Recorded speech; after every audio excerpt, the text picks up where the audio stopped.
Now to a CBS 19 exclusive. By now, you've likely heard about Cooper Reid. We've been following his recovery closely at CBS 19 since the moment he suffered a brain injury on the football field. More than 5 months later, Cooper and his family are celebrating a major milestone. He is back home. Mara Lopez joins us now. Mara, you had an opportunity to speak to the family. What did they have to say? Well, Brennan, for the first time since that traumatic accident, Cooper's family opened up to me about his life-changing diagnosis, his surgeries, and what's next. It's been the hardest 5 months of our lives. A family united, reflecting on the moment things changed. Well, it was the last play of the game. I looked down there and I saw somebody laying on the field. And I was looking and I said, I think that's Cooper. So they helped him up and he took about,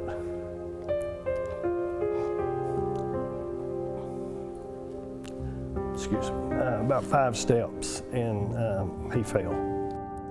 Terry Reid is Cooper Reid's father and says in that moment he immediately called for help for his son. He would find out later that Cooper suffered a brain injury.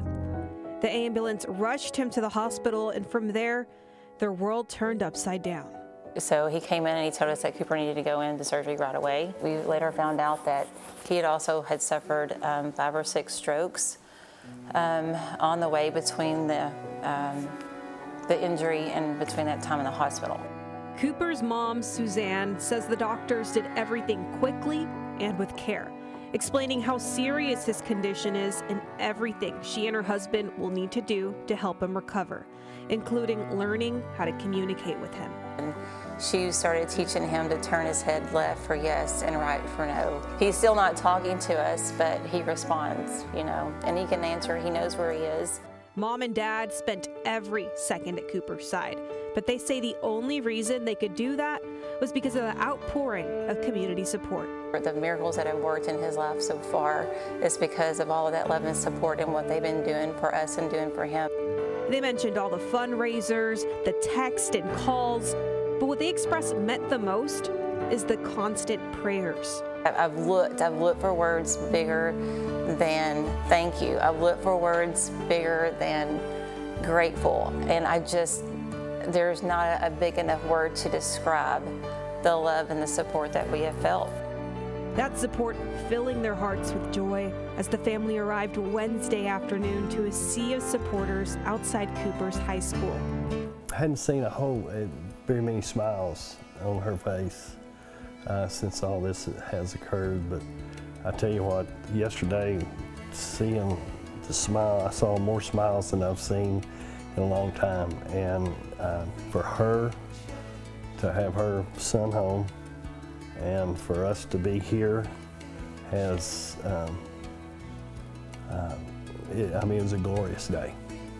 Now that the family is back home, they say they're ready for whatever comes next and are blessed to have a strong support system. I know I can't ever repay what has been given to myself and to our family, and I just hope that when the time comes, we're there for the people that might be in the same situation or somebody in need as well. Well, Cooper's mom, Suzanne, tells me that they're still waiting to see what the next steps are for Cooper. He could face another surgery, but they're just not sure yet. And they do know that they're taking every day one step at a time, and they're taking advantage of everything that they can do to care for Cooper as he continues his recovery. And of course, we're praying for him every day. Yes, we are. Just an emotional thing. I mean, I'm teary-eyed just thinking about him and seeing his whole journey. I mean, it's a remarkable story. And Cooper, we will continue to pray for you and your family, and we wish you nothing but the best. Mara, that's right. Thank you.